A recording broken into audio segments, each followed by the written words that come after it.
Seguimos entonces con nuestra segunda conferencista internacional, que también nos acompaña por segundo año consecutivo. Ella es la señora Izabela Ratman Klosinska, del Instituto de Ecología de Áreas Industriales IETU, Polonia.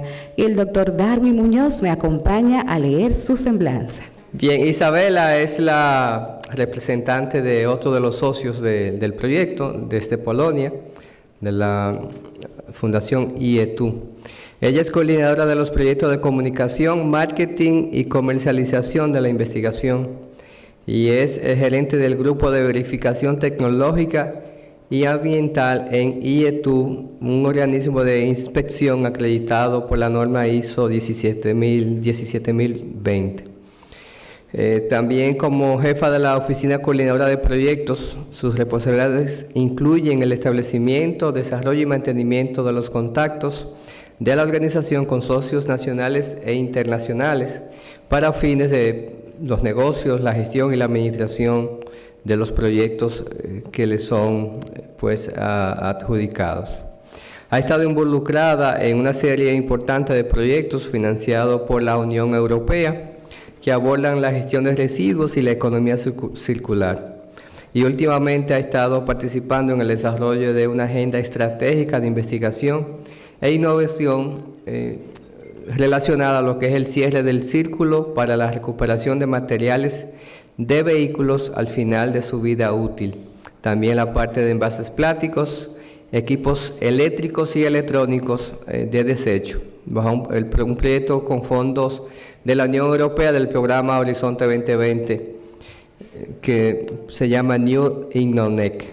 Actualmente está, como les comenté, como socia del proyecto de la NECLAC, donde ha estado trabajando en importantes iniciativas vinculadas a lo que es el objetivo del proyecto, y también nos acompaña para trabajar los aspectos vinculados a lo que son los modelos de lo que se ha llamado economía circular. También tiene un expertise en lo que es el Ministerio de Medio Ambiente de allá en Polonia y Economía Circular, y miembro del grupo directivo de la Unión Europea, miembro de la gestión medioambiental de la Fuerza de Trabajo ISO TC 207 y SC4. Y también ella es miembro del grupo de trabajo de alto nivel de la Unión Europea sobre el plan de acción de ecoinnovación. Es una persona bastante activa y que nos place y nos complace tenerla nuevamente en medio nuestro. Con ustedes, Izabela Ratman. So good morning, everybody. Thank you, Darwin, for this nice introduction. I have a very difficult task today, because I have to talk to you about things that probably you know it from your life. It's on a consumer's behavior study. I hope you will not laugh if something is not as you see it from your perspective, but the reason why we wanted to present to you this consumer behavior study is just to give you a different perspective on how people behave and how people understand waste management, both here in the Dominican Republic and in Guatemala.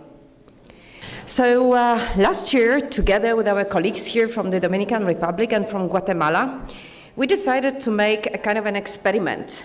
We really wanted to get some insights on what people think about waste management, how can we check what are their everyday practices, what's actually in their bins, how they see the possibilities for improving the waste management system, and also how they would like to be communicated on recycling and on waste management. For that purpose, we have designed a questionnaire that has been implemented, as I said, here in Guatemala and the Dominican Republic. We have been quite successful in terms of the answers that we have received, because we got a total of over 900 answers. The questionnaire was quite lengthy. It included 36 questions addressing the issues I have just mentioned. Some of the questions were just simple yes or no answers, but some of them we wanted to use to try what are the attitudes of people toward recycling. The map shows you also the different distribution of the answers that we have got. I think it's very important to highlight that because as you can see, for the Dominican Republic, the distribution of responses was quite high. So it's not only the area of the city, not only the national district, but the answers came from all over the country. Whereas in case of Guatemala, most of the responses, it's over 400 out of 501 originated from the Guatemala city area. And that has a very important influence on the type of responses we received. So you may see that the behavior in some of the parts of the country may differ from the answers that we got here. So this is, just keep this please in mind.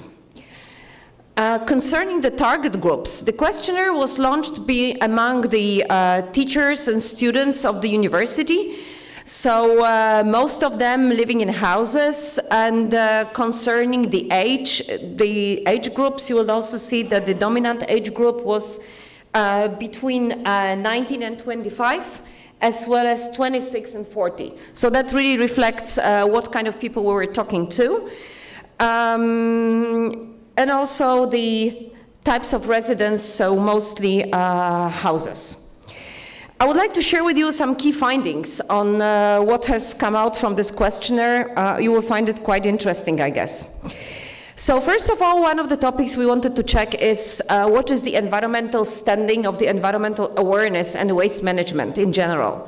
So you will see from those diagrams that most people perceive that that they perceive that waste is an environmental problem. And not only environmental problem, but also in the case of Guatemala, I think there were some responses highlighting that they understand that this is also a health risk issue.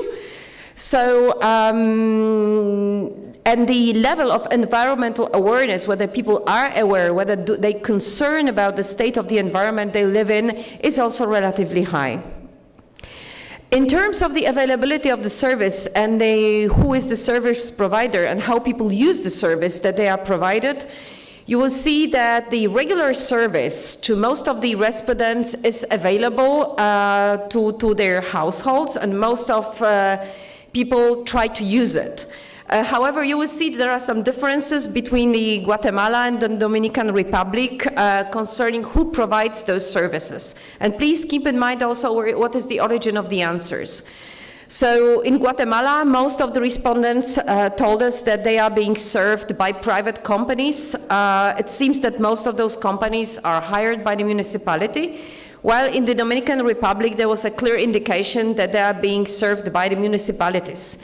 Again, it may vary across the country. I am aware that here in the Santo Domingo, there are definitely also some private companies that are doing this job that have been hired by the municipality.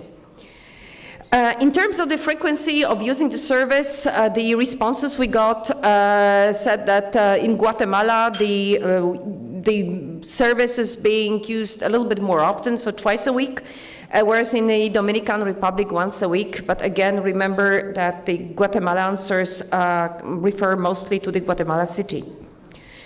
Concerning the awareness of the consumers about the service providers' waste disposal practices, it seems that people just don't know what's happening with the trash that they put on the street. So they are concerned about what is the landfill condition in their vicinity. They are aware of it, but actually they do not know how their waste is being handled. In terms of payments and fees, for Guatemala, since the collection providers are mostly private companies, the fee that Guatemala respondents declared was a little bit higher. It was between $5 and $10, but again, this is the fee that is being paid in the city. We have heard from our colleagues that for the other parts of Guatemala, this fee may be on the level of $3. What is interesting here for the Dominican Republic, the response was that a relatively high percentage of respondents simply do not pay for their waste collection, and those who pay less than $5. In the concerning form, the collection fee is being collected by the service providers is by direct client billing. In terms of the willingness to pay, that was quite interesting, because you will see that although many people here, particularly in the Dominican Republic, do not pay, they are aware that this service costs. And so this is not being done for free. Somebody has to incur those costs. And basically, there was a kind of a positive approach to being charged for the waste collection. However, the willingness to pay more than $5 was relatively limited, and so was also the attitude to pay as you throw policy, which means that you, as I presented yesterday with the use of those declarations, if you segregate your waste for selective collection, you pay less. If you don't segregate, you pay more. So when you compare that to Guatemala, more people were kind of convinced that this is a better system, especially that those people living in Guatemala City pay more. So obviously they would be interested to find out a way to reduce their fees. Concerning the disposal place, that was quite interesting also to see how people dispose their waste, what is the behavior of consumers in that sense. So in both countries, the standard way of collecting waste is in plastic bags. However, there are some differences in Guatemala and the Dominican Republic how this waste is being disposed. Here in the Dominican Republic, it seems that the most standard waste of disposing your waste is just using the containers, the zafacons. Whereas in Guatemala, waste is typically collected straight from the households on a given day. So you just don't throw it away on the street into a container. When the time comes, you just put your trash outside the house and it's being collected. We also try to make some perception studies on what our respondents think it's in their waste bin. So what is the composition? The composition and the perception on the composition, I think, covers more or less the scheme that Torsten presented on the waste composition, and yesterday we also have seen a scheme, a nice diagram presenting the typical composition of waste here in the Dominican Republic. So you would see that organic fraction is definitely a large fraction of the waste. But you will also see that there is a lot of plastics, papers, and paperboard, as well as smaller amounts of metals, glass. There is a very limited amount of waste like clothing. It's especially limited in Guatemala. You will also see that waste like medicines is not a frequent thing. And the electronic and electric equipment, it's also not one of the large fractions in the waste in the bins. We also asked our respondents whether they do, and if they do, what do they collect separately at home. So the first reaction and the first finding is that segregating different types of waste is not a common practice. Some people do it, but a very limited number. You can estimate it on the level of 1/3 of our respondents, that they declare that they segregate any kind of waste. What they typically segregate, and I think it's common also here for the Dominican Republic, it's paper and paperboard, plastic bottles and plastic containers, and which are, let's say, a large fraction when you take into account what's generally in the waste bin. Then metal cans and glass bottles, but of course these two fractions do not constitute significant, or do not contribute significantly to the total household waste stream. We have asked also our respondents whether it is a practice that they use to recover materials from their waste for sale, just directly.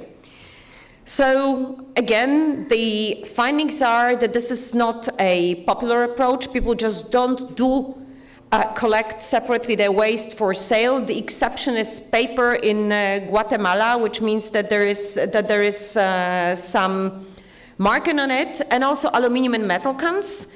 And here for the Dominican Republic, some people declared that they collect glass, aluminum, and electric and electronic waste for resale. But again, this is a minority.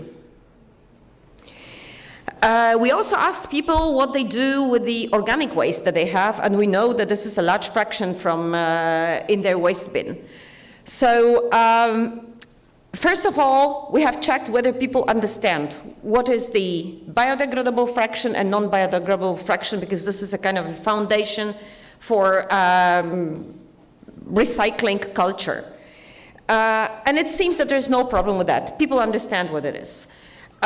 We have also asked them what they do with the waste, with the organic waste in Guatemala, because that was most of the answers were coming from the city. People declared that they just throw it away with the rest of the trash.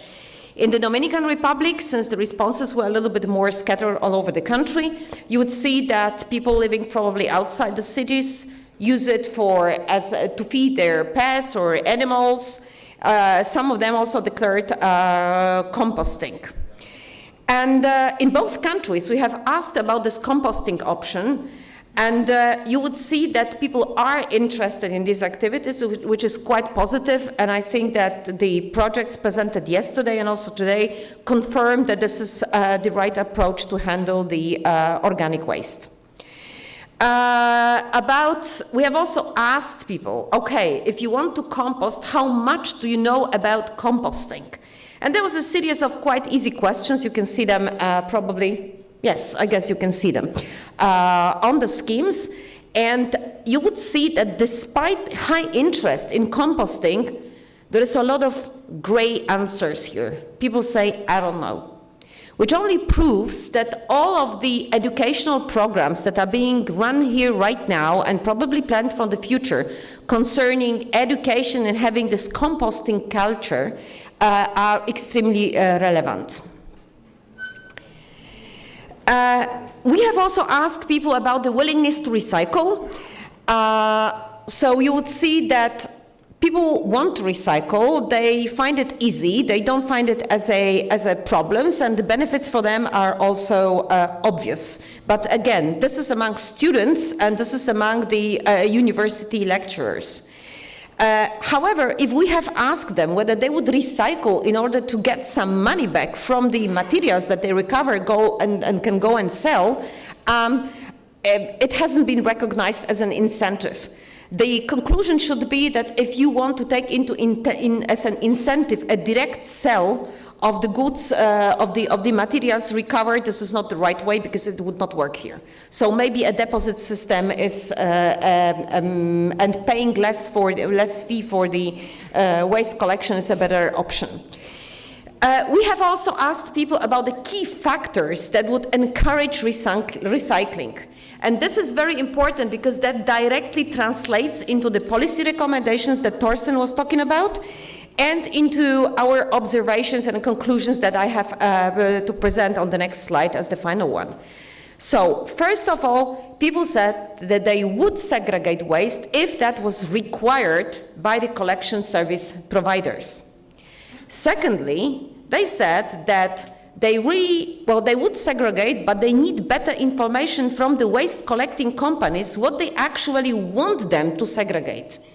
If they can get this information, that would definitely facilitate that. Then they said that they would do that, but they need appropriate infrastructure.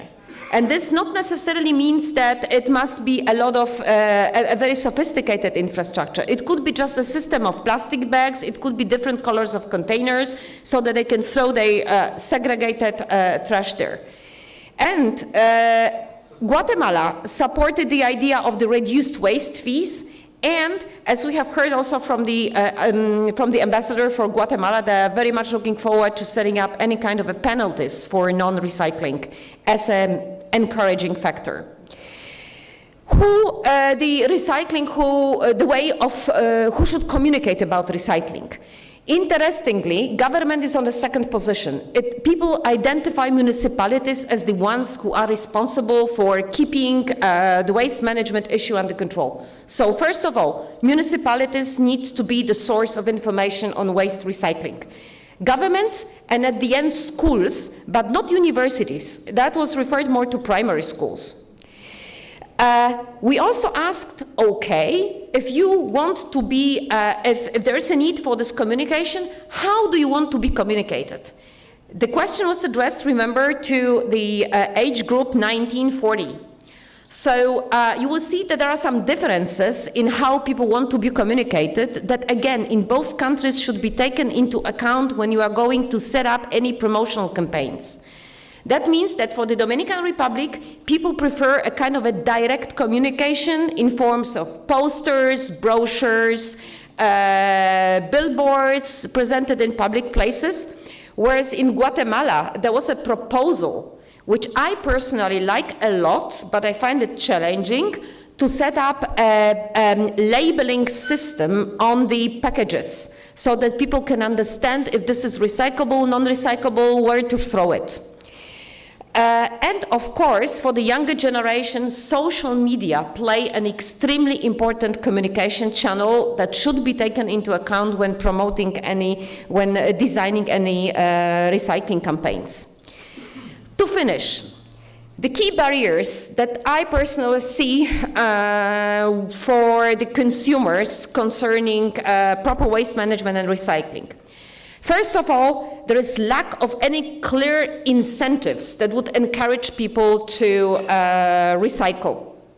And this could be either the requirement from the service providers, economic incentives, something that would, you know, when there is a benefit for somebody and this benefit could be felt by them in their pockets, in their wallets, it always works, regardless of the part of the world. Lack of information about selective collection of waste, and this is not only about posters, simple posters about recycling, but it has to be, you know, combined into the entire system. What kind of a waste needs to be collected? Because even if you tell people that they have to segregate those different fractions into different bins, at the end they don't know what is being done with it.